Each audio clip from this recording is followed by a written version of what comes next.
boa noite.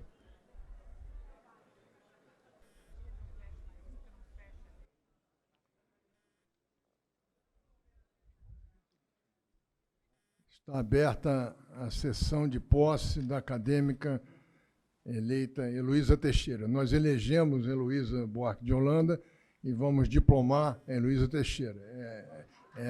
Assim é que...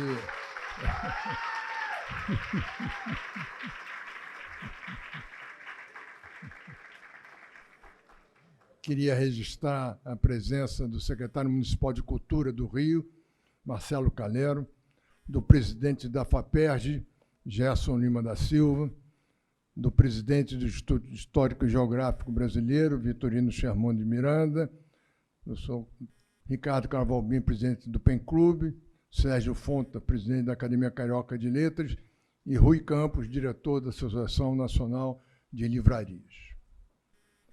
Convido os acadêmicos Antônio Carlos Sequim, Edmar Lisboa Baixa e Rui Castro para conduzirem a acadêmica Heloísa Teixeira ao Salão Nobre.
Convido a acadêmica eleita para assumir a tribuna e a palavra.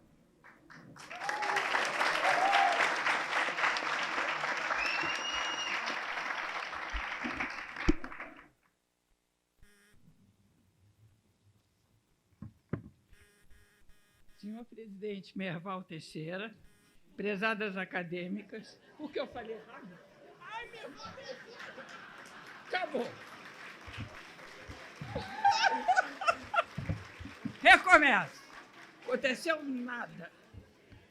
Senhor presidente acadêmico Merval Pereira, prezadas acadêmicas, acadêmicos, amigas e amigos aqui presentes. Nesse momento em que dou início ao ritual de entrada na Academia Brasileira de Letras, descubro que essa é a primeira vez que experimentamos nessa casa a sucessão entre mulheres. Somos, ao todo, ainda pouquíssimas na história dessa academia. A proporção é de 10 mulheres para 339 homens, uma realidade eloquente e que reflete a situação das mulheres desses últimos séculos.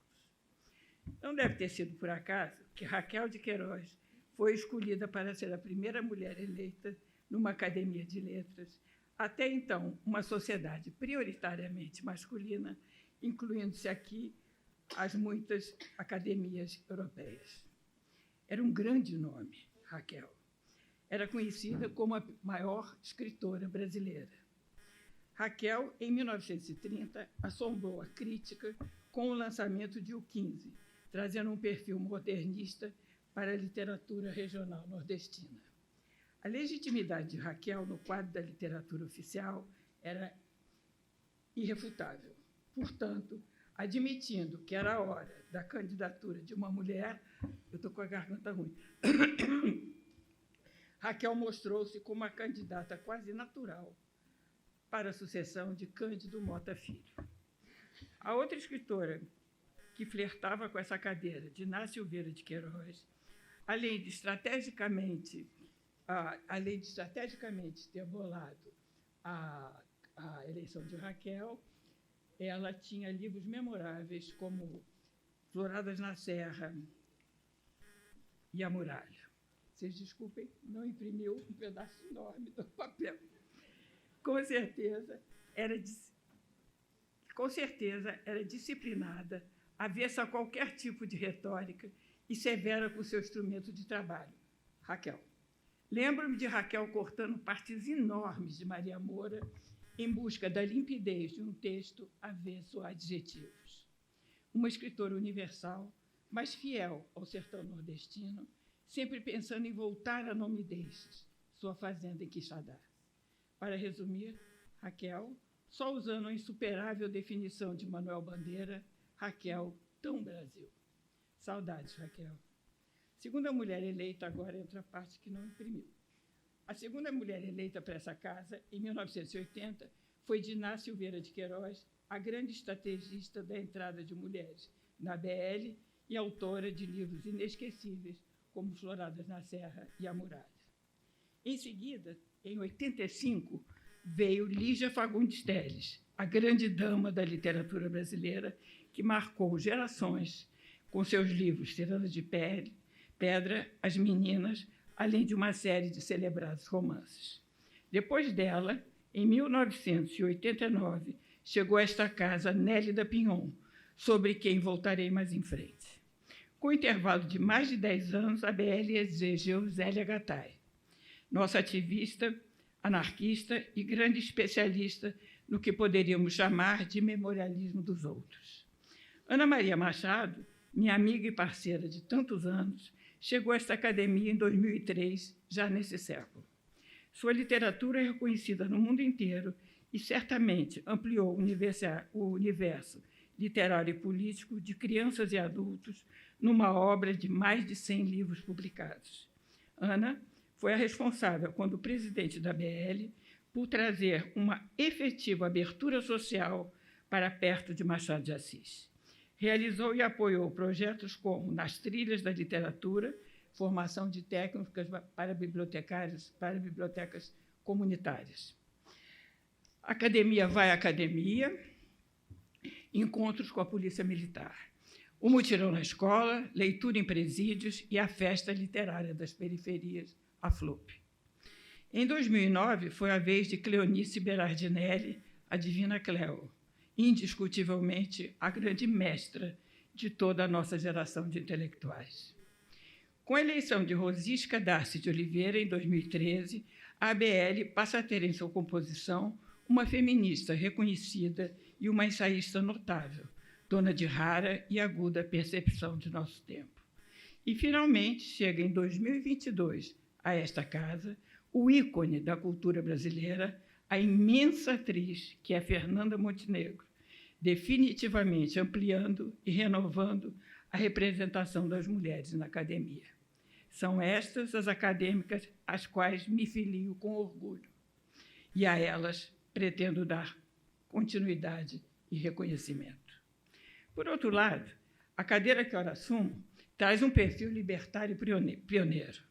Tem como patrono Pardal Malé, abolicionista, republicano e, surpresa, defensor do divórcio, como mostra o livro que publicou ainda em 1894, chamado Pelo Divórcio, ponto de exclamação.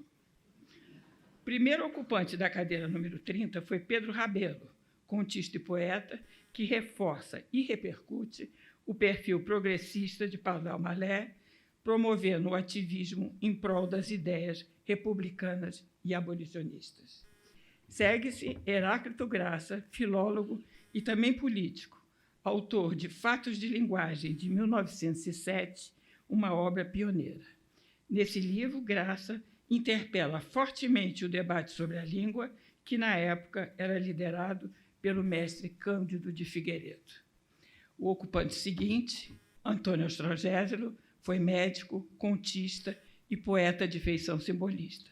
Sobretudo, foi precursor nos estudos de neurologia e psicanálise e criador de um método terapêutico, resultado da interseção entre essas duas ciências. Antes de Nélida, temos ainda Aurélio Buarque de Holanda, lexicógrafo, professor, tradutor, ensaísta e crítico literário, a quem devemos o novo dicionário da língua portuguesa, também conhecido como Dicionário Aurélio. Uma obra definitiva que enfrenta com excelência a extraordinária complexidade linguística nacional. E chego finalmente a Nélida. Nélida, intelectual e amiga, última titular dessa cadeira número 30, que assumo o desafio de ocupar. Como me parece difícil construir, no tempo de que disponho, uma memória de Nélida que faça jus à sua obra, resolvi apresentar, em forma paralela e visual, a extensão real do trabalho, prêmios e conquistas dessa grande escritura que, nesta noite, eu homenageio, Nélida. Comigo ficam as impressões pessoais que levei vida fora da menina, de linhagem galega, nascida em Vila Isabel. Lembro que Nélida não se cansava de falar sobre a época em que vivia perto dos avós. Repetia encantada os casos que ouvia nas refeições de domingo, dos temperos e cheiros de além-mar, das histórias de outras terras, de tantas visões de um paraíso perdido. A imaginação de Nélida florescia nesse compasso. Filha única, sua educação foi moldada por balés, óperas, concertos, pelo convívio com grandes maestros no bastidores do Teatro Municipal, pela leitura precoce dos clássicos. Nélida estudou a fundo a cultura dos gregos, etruscos, celtas, dos místicos holandeses, até chegar ao ponto alto de sua formação, as narrativas do Antigo Testamento e o estudo das teologias. Me parece que é esse passado mítico e distante que delineia a fantasia de Nélida e vai ser traduzido numa das obras mais instigantes da literatura brasileira e ibero-americana. Por outro lado, não é possível esquecer que Nélida experimentou também alguns importantes atravessamentos contextuais nos anos 1960, época conhecida pela rebeldia jovem, que se viu surpreendida pelo golpe militar. Essa foi a Nélida que eu conheci, estudante, erudita, feminista, sonhadora, empunhando causas como os direitos das mulheres e o fim da ditadura militar. Aquela mesma jovem Nélida, membro da comissão que foi pessoalmente a Brasília entregar o Manifesto dos Intelectuais contra a Censura. Essa Nélida trazia seu primeiro livro em punho, o Guia Mapa de Gabriel Arcanjo, livro de impressionante força metafórica, semente do que seria sua futura obra. Um livro vertigem, que subverte radicalmente o ideal feminino da tradição cristã patriarcal. Guia Mapa de Gabriel Arcanjo já anuncia a técnica apurada e o impulso experimental que vai marcar toda a sua obra futura. Exemplo cabal disso é a operação narrativa que ela cria em A Força do Destino. Conhecida a ópera de Verdi, A Força do Destino trata do drama de Leonor e Álvaro, dois apaixonados andaluzes que viviam o destino trágico do amor perdido. No ambiente do romance, que se passa no século XVIII, surge dentro do texto uma cronista do século XX, cujo nome é, coincidentemente, Nélida. Cronista essa que intervém em cena aberta e transforma a história original, dialogando com os personagens num único espaço-tempo ficcional, a narrativa. Desde Gabriel Cândido, Nélida já revela sua paixão pela palavra, a grande disparadora de sua obra. É essa paixão pela palavra que faz de Nélida, Nélida. É ainda essa paixão que se expressa em todos os seus 23 livros, numa clara disputa entre a habilidade metafórica e a técnica da disciplina. Além do trabalho literário propriamente dito, sua vida era feita de viagens, palestras, compromissos no Brasil e no exterior. Conheceu o rei Juan Carlos de Espanha, tomou chá com Arthur Rubinstein, ficou amiga de Gabriel Garcia Marques, Carlos Fuentes, Otávio Paz, Manuel Puig e Júlio Cortázar. Uma vida excepcional, como sua obra e suas predileções culturais. Nélida foi a primeira presidente da Academia Brasileira de Letras, conquista que só mais tarde chegaria às academias europeias. Em casa, transformava-se numa anfitriã única. Abria seu sorriso iluminado, cozinhava com expertise e distribuía afeto sem moderação. Trazia do exterior famosos embutidos, vinhos especiais, queijos raros, e com eles inventava as receitas mais improváveis para seus convidados. Foi por isso que, quando planejei a apresentação de um programa que tive por anos na Rádio MEC, resolvi chamá-la como primeira entrevistada. Ainda inexperiente, nunca tinha trabalhado em rádio. Não pensei duas vezes. Chamando Nélida, campeã da palavra, eu estaria segura. E assim foi. Nélida, por mais de meia hora, discorreu cristalina sobre seu processo criativo, a delícia de tocar o papel em branco, a escolha das palavras, o se soltar nas mãos da imaginação ao som das valquírias wagnerianas. Puro deslumbramento. Num determinado ponto, eu quis surpreender a Nélida, feminista, e a interrompi dizendo: Nélida, você está se mostrando uma escritora rara, mas você concorda que lugar de mulher é na cozinha? Antes mesmo que eu terminasse minha provocação, Nélida me interrompeu e disse: Elô, eu faço uma batatinha. E zap, ditou a receita para os ouvintes. Imbatível essa nossa acadêmica.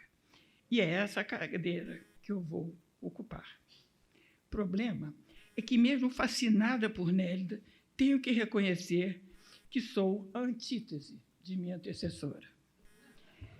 Para explicar isso, o mais sensato me parece ser voltar no tempo, buscando memórias e sintomas de minha formação profissional. E o que primeiro me vem à cabeça é a estranha biblioteca do meu pai. Meu pai era cardiologista e tinha uma biblioteca impecável. Os muitos livros de sua biblioteca, que iam da medicina à psicanálise e à vanguarda literária, eram limpos semanalmente, desumitificados, acompanhados de fichamentos e cuidados de uma bibliotecária cujo nome, talvez por simples implicância, eu nunca soube. A biblioteca de meu pai era sagrada e, na minha fantasia, impenetrável. Na verdade, a biblioteca do meu pai me irritava. Eu sempre li muito, mas não fui uma leitora precoce, como muitos que leram Proust aos 8 anos e se deslumbraram com Joyce aos 12. Eu lia mesmo, eram romances cor-de-rosa, aventuras de Júlio Verne e, na realidade, qualquer coisa que caía nas minhas mãos. Mas eu não associava meu gosto pela literatura com a grandeza da instituição biblioteca, que havia causado um estranho desconforto durante minha infância e adolescência. Creio firmemente que minha relação com os livros foi moldada ali, na biblioteca de meu pai. Experimentava, ao mesmo tempo, um encanto com o poder da palavra e a suspeita das instituições que a controlam. Talvez também por isso tenha surgido com tanta força minha predileção pela poesia, seu pressuposto de liberdade, seus pontos de fuga, suas entrelinhas. A primeira paixão foi João Cabral. Ler Cabral foi um alumbramento, uma descoberta, que me induziu a mergulhar de vez no mundo da poesia. Ler poesia é minha brecha para olhar o mundo, minha opção profissional e meu lazer preguiçoso. Um gesto e um gosto distante das bibliotecas e dos cânones que a preservam. Ler poesia, para mim, é uma experiência simples, uma leitura que gera apenas um quero mais. Por isso, sempre foi povoada por uma curiosidade grande sobre o que fazia da literatura, literatura, e da biblioteca, um lugar de culto. Volto à biblioteca do meu pai, fonte eterna de meus ciúmes e desejos.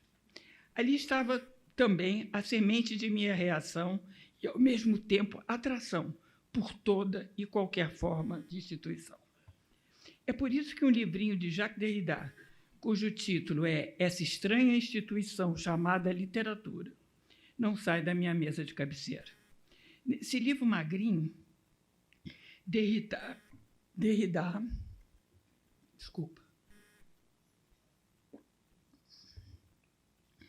Nesse livro magrinho, Derrida, meu guru ao longo desse texto, declara: a literatura é a coisa mais interessante do mundo, talvez mais interessante que o mundo.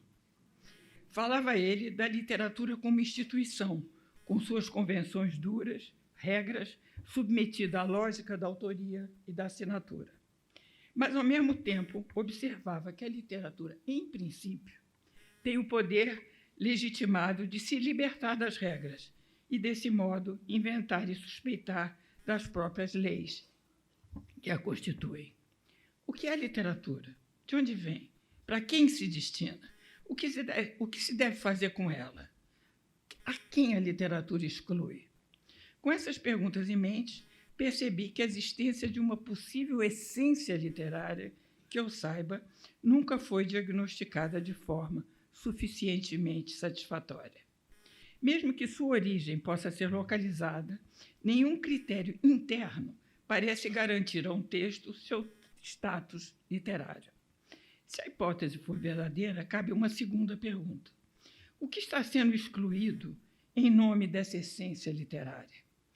Em busca disso, ou a sua contestação, dediquei minha carreira. Meu primeiro ambiente de criação de trabalho, em caráter profissional, foi a Faculdade de Letras da UFRJ.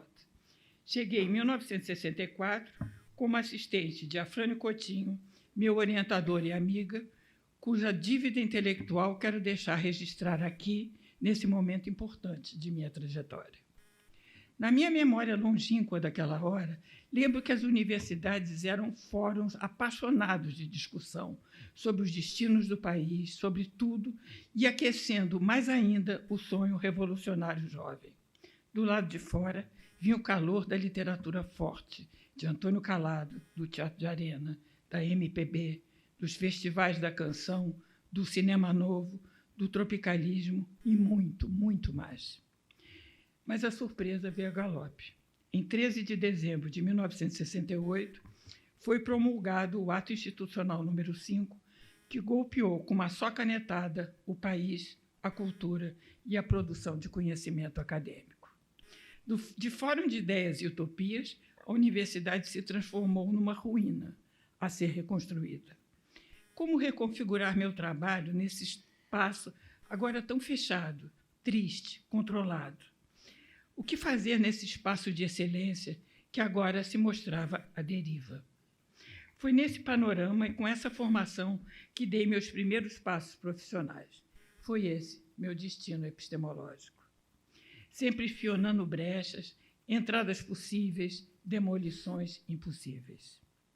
Desenhava-se aí um desafio e uma atenção às instituições que se incorporou no meu trabalho até hoje. Foi também com essa preocupação que comecei a perceber a força de resistência da poesia marginal pós-AI-5. Uma poesia de difícil reconhecimento como literatura, uma poesia mesmo descartável, como era anunciada. Eram poetas que rejeitavam toda e qualquer forma de inscrição no mundo oficial dos livros, inclusive no campo da impressão e circulação em editoras e livrarias.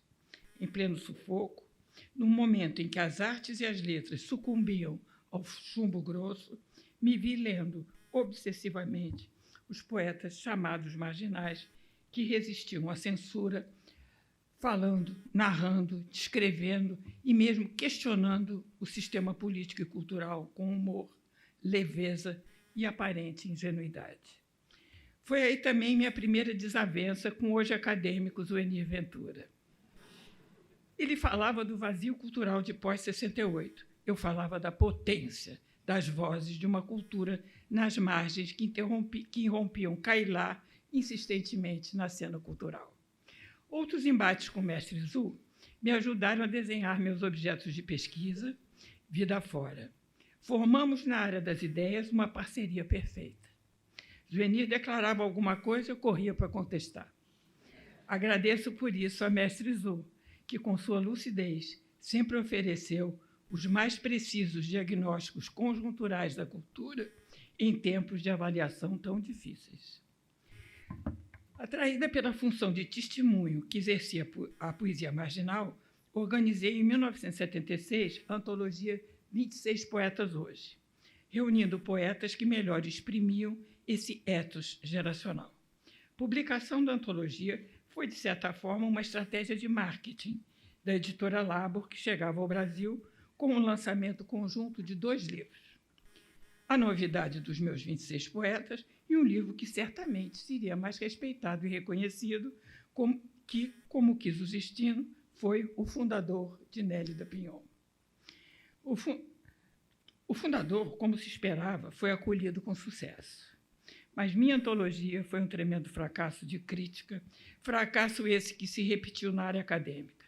Fui acusada de legitimar uma poesia mal escrita, vulgar, inconsequente, e lá veio, altissonante, o veredito final. Essa poesia não é literatura. Isso certamente me aborreceu na época, mas, ao mesmo tempo, me atraiu de tal forma que até hoje procuro desvendar o que é e não é literatura, e me enredo em tudo aquilo que propõe essa questão. Não sei se já tenho alguma resposta, mas não posso deixar de registrar que dei bem aqui na minha frente alguns poetas marginais, hoje acadêmicos, condenados exatamente por não fazer literatura. Antônio Carlos Sequim, meu cabo eleitoral nessa casa, Geraldo Carneiro e, apenas uma antologia depois, Antônio Cícero.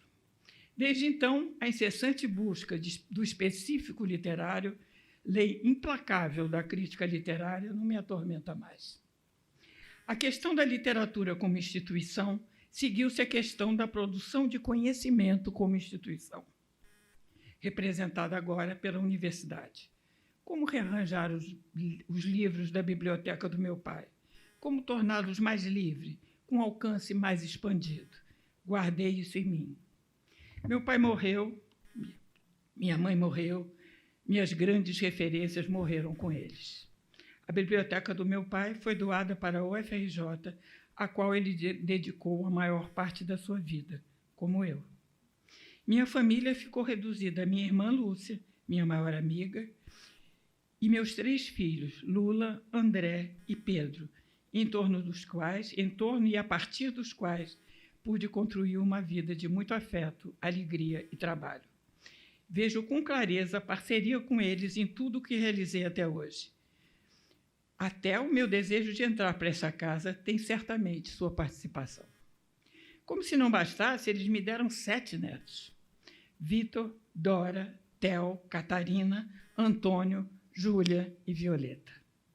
Todos incorporados definitivamente em mim através de desenhos tatuados pelo meu corpo. Não posso mostrar essas tatuagens agora porque o fardão não permite, mas são traços que marcam forte presença no meu corpo e seguem comigo em todo e qualquer momento da minha vida. Pais, irmãs, filhos, noras, netas, netos, amigas, amigos, mestres e mestras. É muito capital afetivo acumulado para ser descrito e avaliado num discurso de posse. Afirmo que não seria nada breve. Vamos em frente.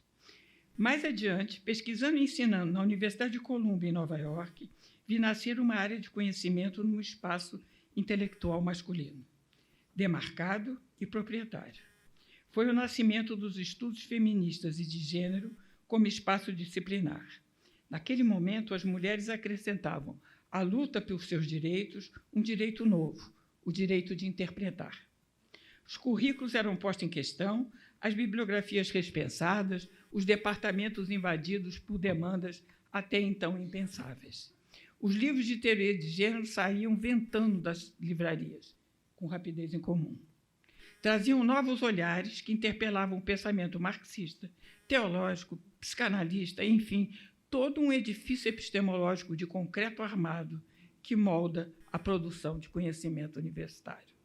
Pressenti o barulho de uma onda gigante se aproximando. O avanço do pensamento feminista desde os anos 80, vem efetivamente transformando os paradigmas da produção de conhecimento estruturalmente masculina e branca. Venho surfando nessa onda com atenção redobrada pelos últimos 40 anos.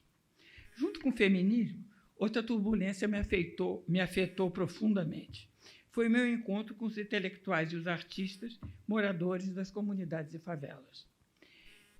Chegando com ingênua intenção pedagógica de ajudar e alargar o repertório cultural das camadas carentes, me surpreendi no meio de pensadores articulados, com a presença de grande número de universitários e de artistas potentes com intervenções inovadoras no mundo pop. Sim, a cultura da periferia, para o meu espanto, no início dos anos 90, é uma cultura pop, contemporânea, transnacional. Essa percepção impactou minha pesquisa, que desde então se voltou vorazmente para essas expressões artísticas e culturais. O resultado foi traduzido em exposições, seminários, a série de livros Tramas Urbanas e na criação de meu maior projeto, a Universidade das Quebradas, laboratório de tecnologias sociais baseado na articulação entre saberes acadêmicos e periféricos, bem como na parceria com a FLUP, Festa Literária das Periferias. Mais uma vez, respondi a meu mestre, Suenir Ventura, que escreveu Cidade Partida, um livro seminal. Entre o encantamento e a urgência, estou há 30 anos tentando serzir os dois lados dessa cidade. Ao contrário da grande arte, o que me move e o terreno onde trabalho e sonho não são as culturas emergentes, mulheres, negros, periferias, direitos humanos e o poder excludente das instituições. São também esses temas que desenham o meu perfil profissional, claramente o de uma professora que nunca distinguiu a pesquisa acadêmica do ativismo político. Uma professora convicta de suas atribuições, que nunca abriu mão da universidade como grande centro de produção de conhecimento, portanto, um lugar ao qual todos devem ter direitos, não apenas de acesso, mas, sobretudo, de voz. Já esta Academia Brasileira de Letras é a nossa instituição mais poderosa e legitimada política e culturalmente, na área da língua e da literatura. A missão dessa casa é nada mais, nada menos do que a defesa da língua e da literatura nacionais. Portanto, carrega uma atribuição política real. O conceito de língua como instituição social não é coisa nova. Está colocado formalmente desde 1867 por William Whitney. A língua não existe fora da sociedade e o tecido social não existe sem ela. Assim, podemos vislumbrar o tamanho dessa missão e sua responsabilidade social e democrática. A língua define a unidade nacional, as fronteiras geopolíticas. A língua é, principalmente, a raiz onde se atuam as discriminações e o controle de minorias, etnias, territórios. Dessa forma, os usos da língua podem ser o espaço de pertença, de exclusão, da separação e até da eliminação do outro. Meu sentimento nesse minuto se traduz na pergunta: o que fazer? Assustada, ainda sem respostas claras, só posso antecipar que, sentados e atuando junto comigo nesta cadeira número 30, estarão os sonhos e as propostas de muitos outros, outras e outros desta cidade, infelizmente ainda partida. Obrigado.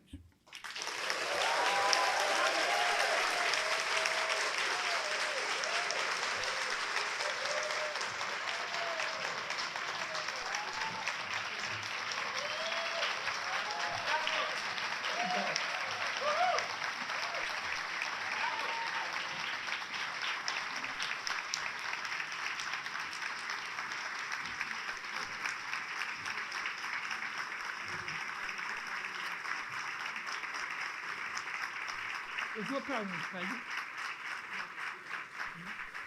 Sozinha? Ah.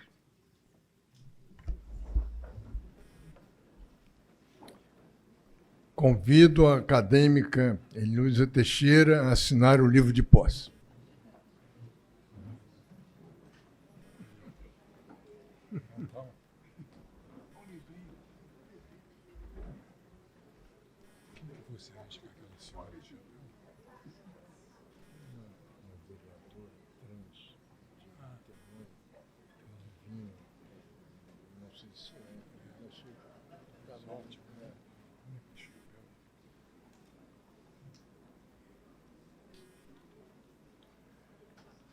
Convido a acadêmica Rosisca Darcy de Oliveira para fazer a posição do colar.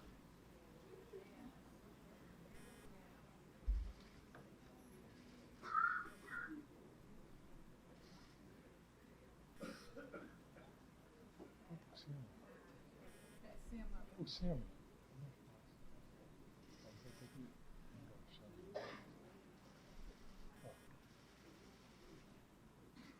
Engaixar é fácil.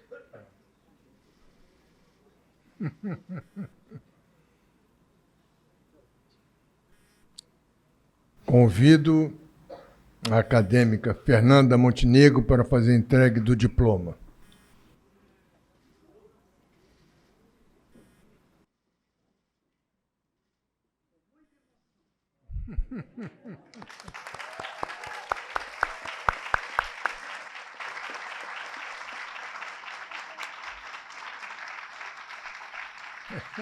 Abre.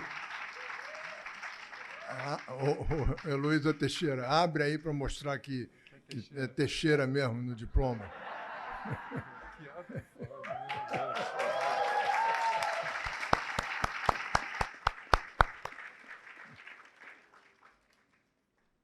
Declaro empossada na cadeira número 30, a acadêmica Heloísa Teixeira.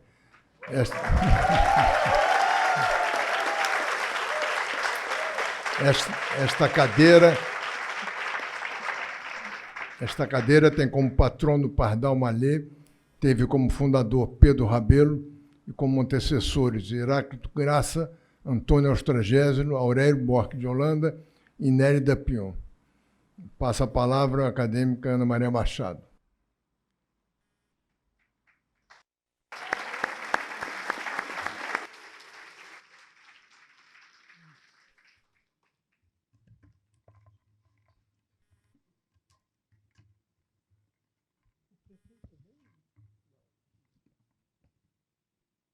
Excelentíssimo senhor Marcelo Calero, secretário municipal de Cultura do Rio de Janeiro. Senhor Gerson Lima da Silva, presidente da FAPERJ. Senhor Vitorino Sherman de Miranda, presidente do Instituto Histórico e Geográfico Brasileiro.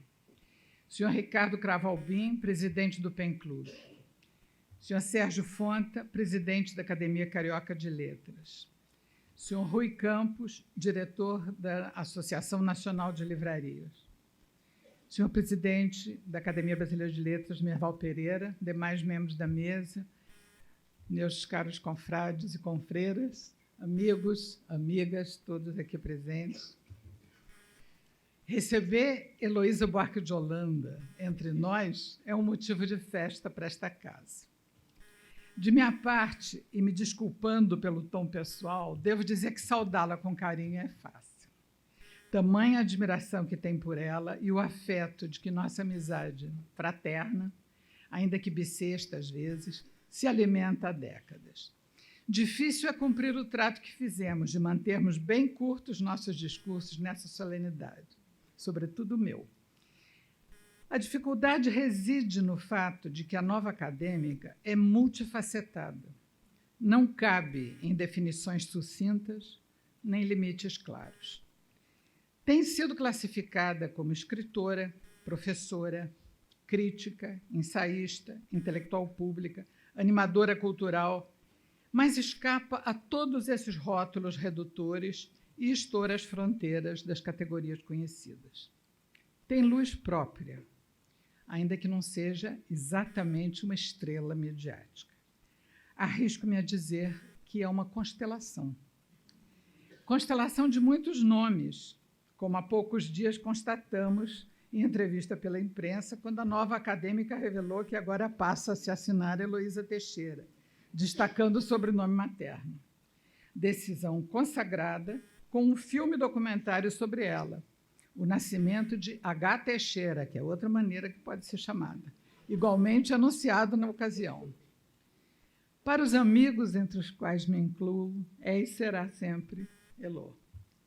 É assim que me refiro a ela, Elô, na vida e nesta saudação.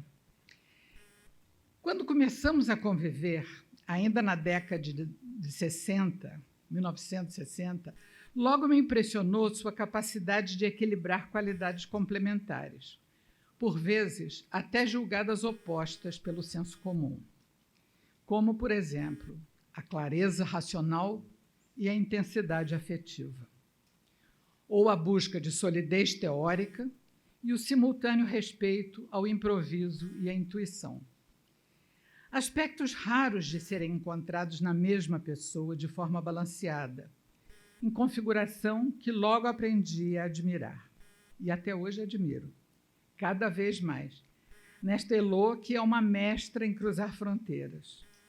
Mestra jamais amestrada, aliás.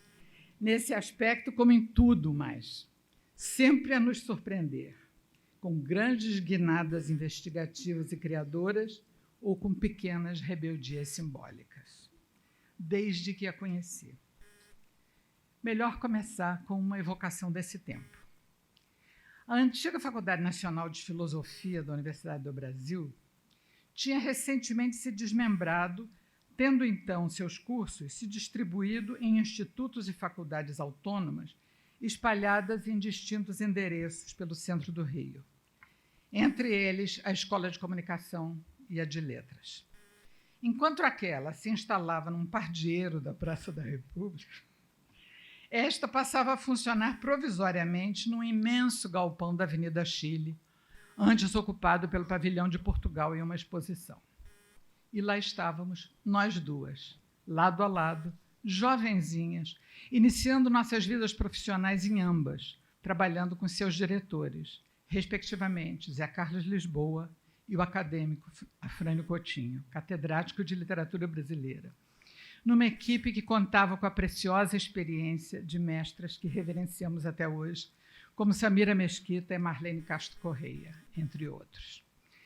Pois nesse momento de abandono do enfoque mais tradicional da estilística como ferramenta para o exame de textos literários, nós todos vivendo em meio a uma grande efervescência de uma diversidade de correntes epistemológicas e instrumentos de análise que disputavam nossa atenção, Elô resolveu organizar encontros semanais em sua casa, com Clara Alvim e comigo, para um programa de leituras teóricas e discussões questionadoras dos pensadores que então dominavam a cena.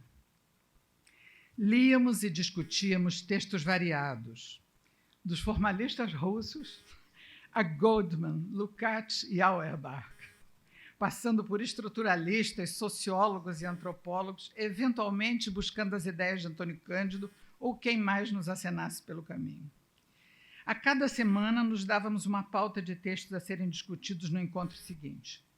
E, por vezes, trazíamos novas descobertas, ou nos aprofundávamos em preferências ou desafios que mais nos instigassem, como os que mais tarde Heloísa chamaria de o BBB teórico inicial: Walter Benjamin, Roland Barthes, Mikhail Bakhtin. Corria o ano de 68. A pauta política do país era intensa, com grande participação de professores, estudantes, artistas, intelectuais em geral, e éramos ativíssimas politicamente. Mas nem por isso deixávamos de nos reunir quase toda semana para discutir ferramentas de análise de textos literários, em meio a eventuais intromissões de nossas crianças pequenas, na eterna prática feminina de perseverança nas conquistas profissionais, sem abandonar a inserção na concretude da realidade cotidiana. Éramos multifacetadas e sabíamos que essa era a nossa única maneira de ser.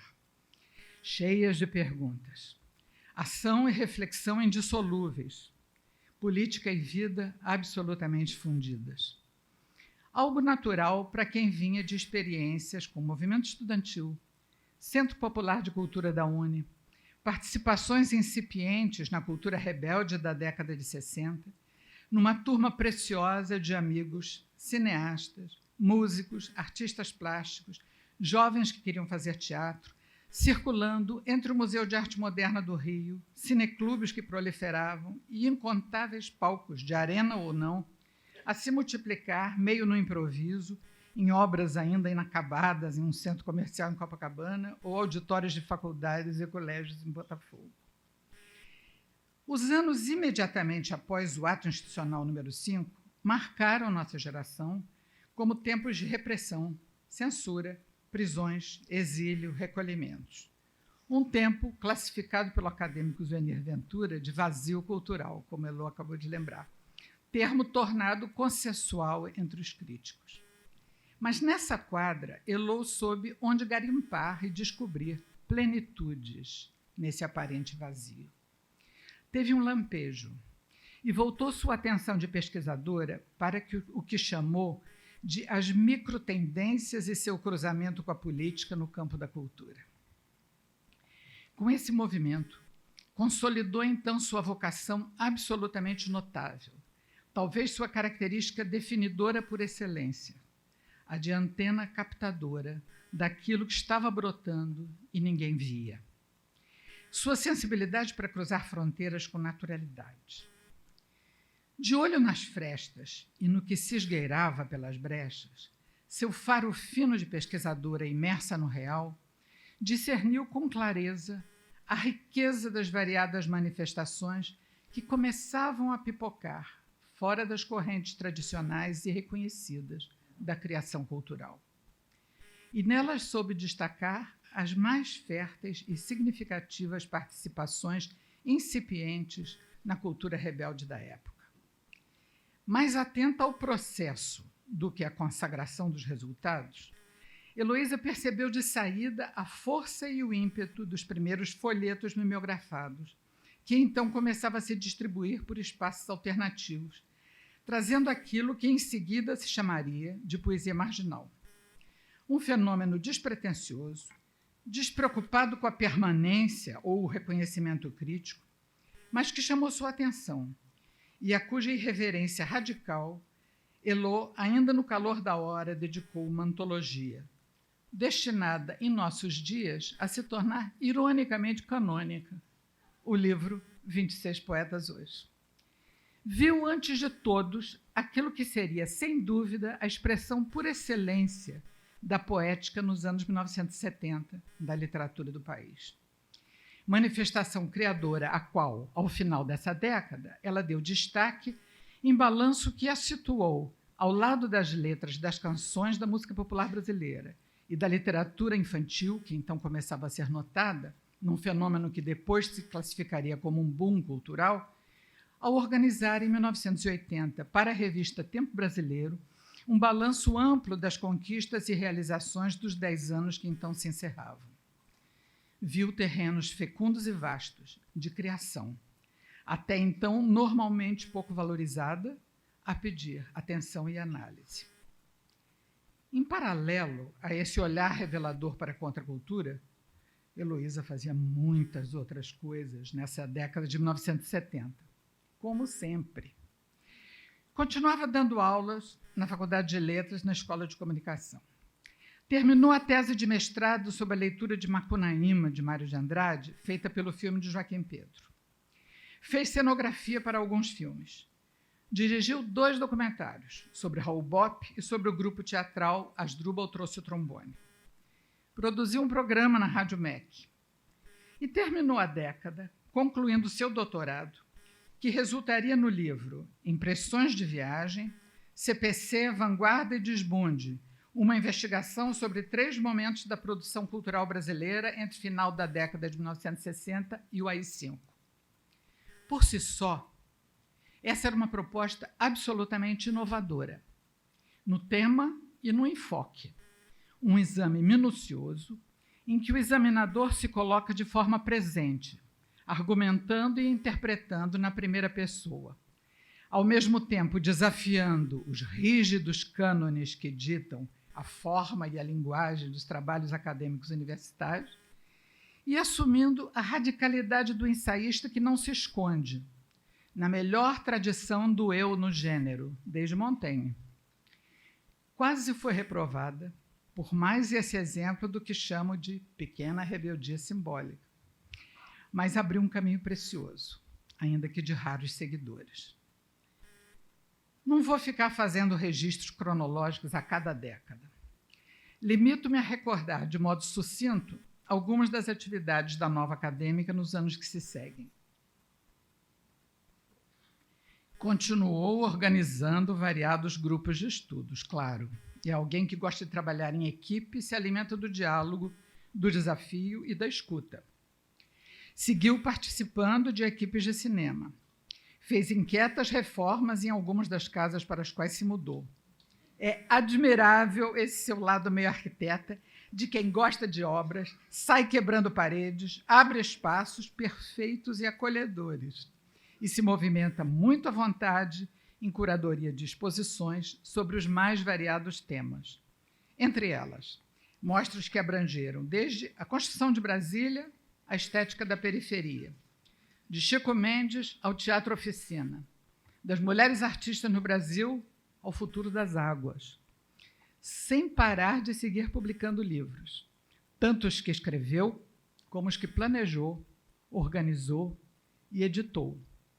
Mas sempre disse a diferentes reitores que seu desejo maior era ser prefeita do campus da UFRJ na Praia Vermelha. Só que nunca foi levada a sério em seu sonho de ali criar espaços de convivência cheios de vida e oportunidades de troca. Em compensação, esses superiores na hierarquia universitária lhe deram a chance de descobrir outra vocação inesperada, a que Heloísa se dedicou com prazer e na qual foi excelente, a de ser editora. Foi assim que, nesses anos de 1980 e início de 1990, Elo assumiu a direção da editora da UFRJ, além de dirigir o Museu da Imagem do Som no Rio. Entre outras cositas más, como trabalhar 8 anos com o acadêmico Darcy Ribeiro, fazer pós-doutorado em Sociologia da Cultura na Universidade de Colômbia e dar aulas como professora visitante nas de Stanford, de Berkeley e Brown. Até que, perto da virada do milênio, já tendo ajudado a criar vários outros grupos de estudo, naturalmente, e publicado alguns livros, e, em paralelo, estar muito envolvida com estudos culturais e de gênero, cadeira que ocupou também como professora visitante na Universidade de Nova York, acabou por criar e dirigir com 3 sócios a Aeroplano Editora e Consultoria, UFA. Os livros editados pela Aeroplano, por si só, mereceriam uma conferência ou um ciclo de palestras, mas aqui, nesta ocasião, vou me limitar a esta menção. É que ainda quero voltar a uma obra singular da bibliografia de Elo, ainda que não exatamente de sua autoria direta. Trata-se de um registro fundamental e inescapável para qualquer estudo que se debruce atento sobre a cultura brasileira. Sob a forma de uma simples coletânea de entrevistas, na verdade, é um monumento à sua sensibilidade de descobridora de temas e agitadora cultural. Um símbolo de seu olhar perspicaz e inquieto, de sua desconfiança irreverente. Sobretudo, de sua capacidade de pensar aquilo que passaria despercebido, porém ela sabe captar, trazer para o primeiro plano e situar sob um foco de luz forte, obrigando a que todos tomem conhecimento e discutam, ainda que a maioria quisesse varrer para debaixo do tapete. Refiro-me a Patrulhas Ideológicas, Arte e Engajamento em Debate, livro publicado em parceria com Carlos Alberto Pereira. O que Heloísa aí detectou, iluminou e deixou para o futuro foi um amplo fórum de debates sobre o chamado Caso das Patrulhas, a partir de uma entrevista do cineasta e hoje acadêmico Cacá Diegues, que ousara dar nome aos bois, ou batizá-los com esse rótulo duradouro, para se referir às cobranças e exigências daquilo que chamou de um sistema de pressões para codificar toda a manifestação cultural brasileira. Um fenômeno que deixou marcas profundas e cuja permanência continua assombrosa como presença inibidora entre nós décadas depois. Em outro milênio, neste tempo de radicalismos, fundamentalismos, sensibilidades exacerbadas, lacrações e cancelamentos. Uma força potente e duradoura que Elo, mestra de estudos culturais, atenta às marés, correntezas e diferentes ondas, percebendo no oceano da cultura tudo aquilo que se mexe, não deixou passar, mas registrou logo no nascedouro, no calor da hora, em múltiplas e polêmicas vozes. Esse traço da nova acadêmica talvez seja uma de suas características mais nítidas e preciosas.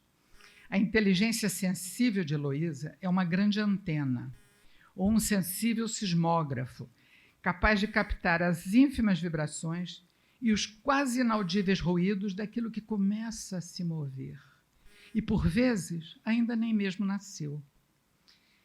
E quando a vida a levou a completar e complementar sua formação com ricas experiências em universidades no exterior, ela desenvolveu essa sensibilidade de forma crítica e em alto grau, ampliando e solidificando o seu aparato de exame, sempre ousando formular perguntas pertinentes e, principalmente, sabendo ouvir e conseguindo extrair das respostas as sementes duradouras de tendências futuras ou latentes, capazes de situar as questões em um amplo contexto histórico, social e geopolítico, em condições de incorporar as subjetividades e detectar novos quadros culturais. Isso a leva a reiteradamente descobrir e identificar atores sociais inesperados e diversos, e enriquece a nós todos, após conduzi-la ao reconhecimento de novos agentes, ampliando o campo comumente considerado de cultura. Nessa prática insistente e sempre aperfeiçoada, a ação de Heloísa sacode o cânone e o alarga, obriga um olhar sobre aquilo que até então não era considerado, incorpora mulheres com seu devido destaque e abarca a ação quase invisível de criadores da periferia. Mas não se deixa limitar por palavras de ordem ou conceitos ditados pelo modismo da ocasião. Desconfia de toda e qualquer embromação retórica, por mais que venha chancelada pelo jargão aplaudido. Incomoda as certezas vindas de qualquer lado. Sacode posturas automáticas e superficiais. Obriga a pensar. E dessa maneira questionadora e fecunda, é que, como assinalado pela crítica, interpela o pensamento feminista com uma força teórica inovadora no campo acadêmico e dotada de forte potencial crítico e político no conjunto da sociedade. Nesse processo, outra característica marcante de Heloísa vai ser essencial. Já nos referimos à sua antena sensível para o novo, à sua capacidade de saber perguntar e escutar as respostas com atenção, a seu interesse genuíno pelo outro, a seu gosto por trabalhar em equipe. Mas talvez o mais surpreendente seja ver que essa investigadora crítica tão original e contestatária recusa qualquer individualismo autocomplacente e novidadeiro, bem como os vaidosos espaços exibicionistas de quem busca atrair os holofotes. Ela gosta de trabalhar em instituições e as valoriza como poucos. Com isso, faz com que elas tenham de incorporar aquilo que não chamava a sua atenção, forçando o establishment a tomar conhecimento do que não queria ver. Ou, para trazer a este momento a linguagem popular da célebre frase de Zagallo, obrigando o establishment a engolir o que preferia ignorar. Nesse processo, sua coragem intelectual dribla com ousadia os modismos passageiros e, ao mesmo tempo, se obriga a exigir profundidade e rigor naquilo que ela está analisando com sua equipe. Sempre dê um jeito de mergulhar fundo em suas propostas, aproveitando o arcabouço institucional da universidade. O que, se levarmos em conta a força paralisante dos sistemas burocráticos, é um feito absolutamente espantoso, de uma fecundidade ímpar. E essa, talvez, seja a marca que a torna uma intelectual única, sem qualquer paralelo no campo do nosso pensamento. Nessa moldura, nenhum dos projetos e realizações dessa professora emérita da UFRJ será tão emblemático quanto o da Universidade das Quebradas, prestes a completar 10 e meia no ano que vem. Trata-se de uma experiência de compartilhamento de problemas e dúvidas sob pontos de vista múltiplos, no dizer do professor André Botelho. uma iniciativa original de aproximação entre os saberes da universidade e as culturas urbanas da periferia, enfatizando as trocas mútuas e a interação, num processo de aprendizado descentrado e polêmico que vem se revelando muito fértil em sua ênfase de diálogo, permanente, mas sem certezas redutoras. Ou, no dizer da própria Elô, um laboratório de tecnologias sociais, cuja missão seria articular professores, pesquisadores e alunos da universidade com intelectuais, artistas, ativistas e produtores culturais das regiões periféricas e favelas do Rio, que já tivessem um trabalho relativamente consolidado, com o objetivo de experimentar formas de produção de conhecimento compartilhada. Uma experiência rica e interessantíssima, cheia de desafios, limites, tropeços e percalços, impossível de discutir agora nesse contexto, mas fascinante, até mesmo em sua coragem de seguir em frente depois de tropeçar. Também impossível seria resumir com um olhar externo, ou até mesmo descobrir, o que Elô nos traz agora, ou ainda planeja trazer para o terreno fértil e inquieto desta casa a qual ela chega hoje. Com plena percepção da distância que existe entre a deturpação de uma imagem pré-concebida e desatualizada de Torre de Marfim e as realizações concretas em que também há bastante tempo a Academia Brasileira de Letras tem se associado em sua inegável abertura para um trabalho com as periferias e a sociedade em geral. Em suas entrevistas, logo após ser eleita para a cadeira número 30, antes ocupada pela saudosa acadêmica Nélida Pinhon, algumas declarações feitas à mídia revelam que o olhar com que Heloísa mira a nossa casa não se confunde com o da mera satisfação com os aplausos recebidos e a vaidade pela consagração pública. É boa a glória que eleva e consola, assim, como lembrava nosso fundador e primeiro presidente, mas isso não autoriza a esquecer o poderoso efeito constatado ao se entrar nesta casa de olhos bem abertos e atentos. Essa circunstância cria novas condições para arregaçar as mangas e ir à luta, dar respaldo institucional a quem quiser fazer algo. Em uma dessas entrevistas, Heloísa diz que, com sua eleição, desconfia estar assumindo um emprego novo para se somar aos seus inúmeros compromissos. Em outra, faz questão de afirmar que vai trabalhar muito e se compromete de público a fazer tudo o que puder. Não são palavras vazias. Seja como Teixeira ou Buarque de Holanda, Heloísa se sente à vontade em instituições, sabe muito bem do que está falando, conhece o que a Academia Brasileira de Letras tem feito e ainda pode fazer em termos de abertura cultural e participação social. Sonha com novas realizações e poderá propô-las concretamente a partir da cadeira que, desde hoje, passa a ocupar de direito, nesta instituição cultural mais que centenária e de tão forte presença no imaginário nacional. Há mais de 10 anos, Elô nos vê na FLUP, por exemplo, e sabe que nós, acadêmicos, somos parceiros de primeira hora nessa festa literária das periferias, de cuja criação ela participou, ao lado de Luiz Eduardo Soares, Júlio Ludemir e do saudoso Écio Salles, cujo desenvolvimento incentivou e em cujas atividades temos estado lado a lado. Algo que vem de longe. Desde um tempo, lá na primeira FLUP, quando os acadêmicos João Baldo Ribeiro e Ariano Suassuna, de saudosa memória, estavam conosco, ao lado de nós duas, no Morro dos Prazeres, no Falé ou no Complexo do Alemão, assistindo a uma batalha do Passinho ou conversando com jovens moradores locais, aspirantes a escritores. Até este ano, no Morro do Livramento, quando em uma mesa da FLUP o acadêmico Gilberto Gil foi levado a nos representar, celebrando o local de nascimento de Machado de Assis. Sem esquecer a vitalidade contagiante do Festival de Slam da edição do ano passado, em que juntas festejamos, entre os moradores do Chapéu Mangueira e do Morro da Babilônia, os primeiros grandes encontros coletivos, e também com Ilana Strozenberg, aqui presente, que eu vi, os primeiros grandes encontros coletivos de poetas locais após a pandemia de Covid-19.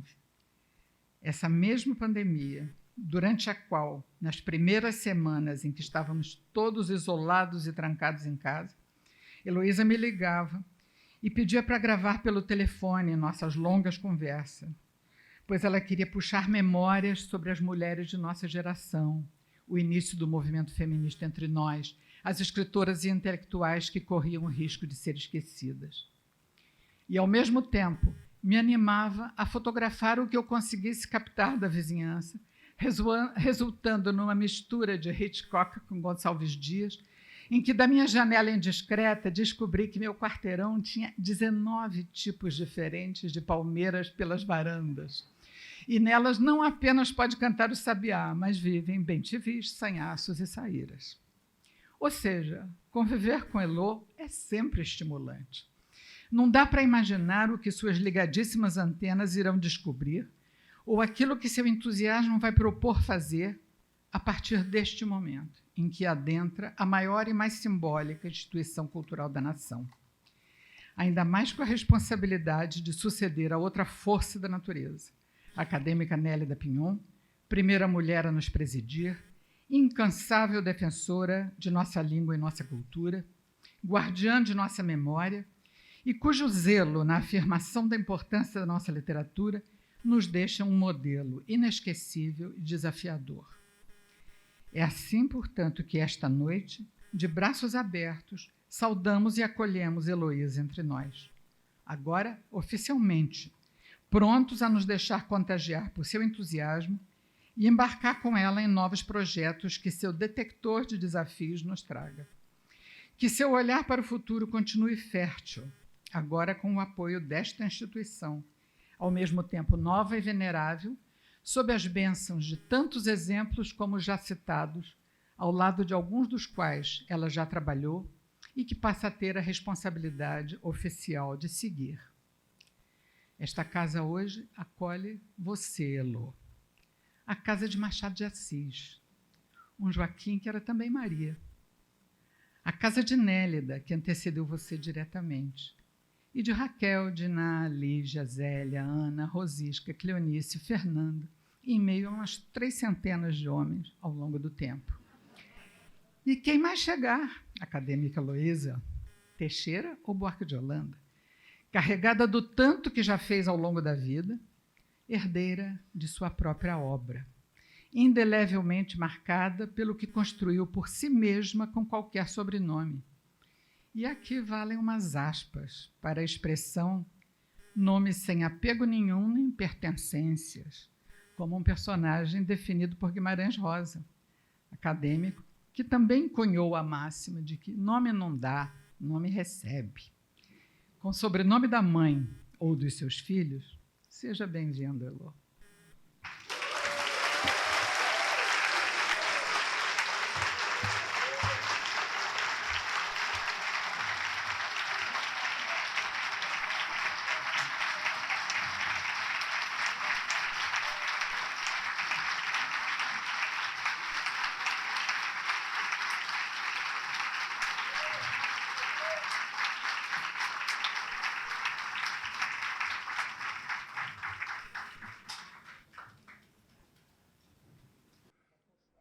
Em nome da Academia Brasileira de Letras, agradeço a presença de todos e solicito que permaneçam em seus lugares.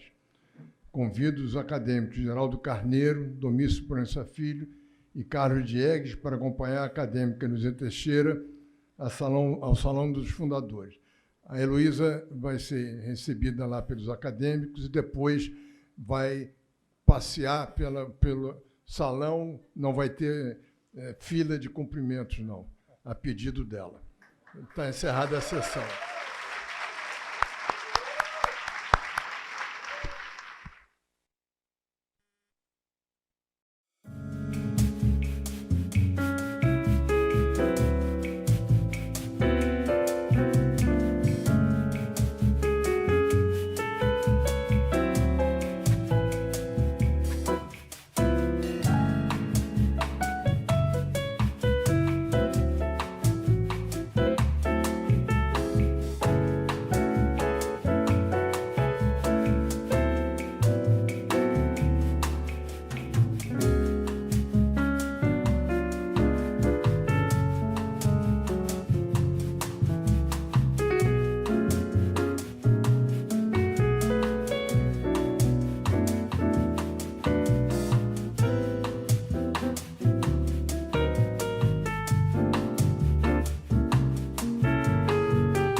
Obrigado.